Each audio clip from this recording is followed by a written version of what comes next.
You are an important part of God's mission in the world, God's mission in your neighborhood, God's mission in your family, God's mission in your city, in your nation, in the world. You are a part of God's Great Commission work. You are.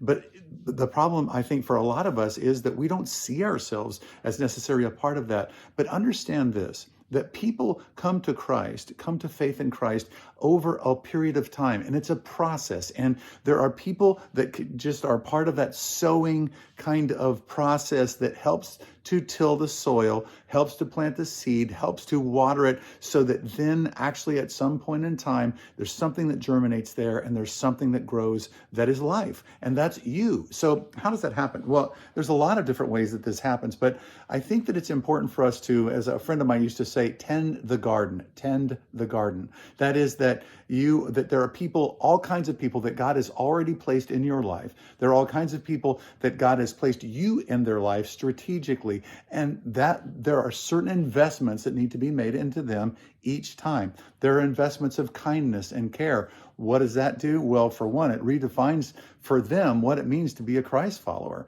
It means what does it look like to truly be loved? That you treat them with kindness and care. Secondly, that you treat them with sacrifice, that you go out of your way to do things for them, not so that you can, get a pat on the back or get seen, but that you care for them in a sacrificial way because Jesus cared for them ultimately in a sacrificial way. You care for them.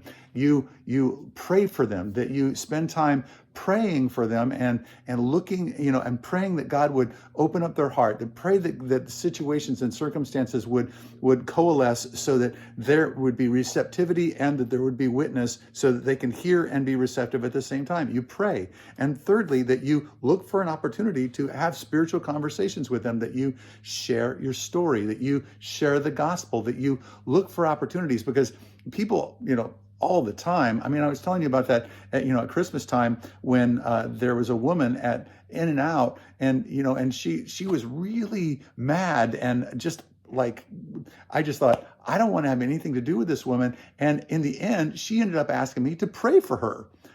We are all part of God's business of reaching people and bringing them to Him.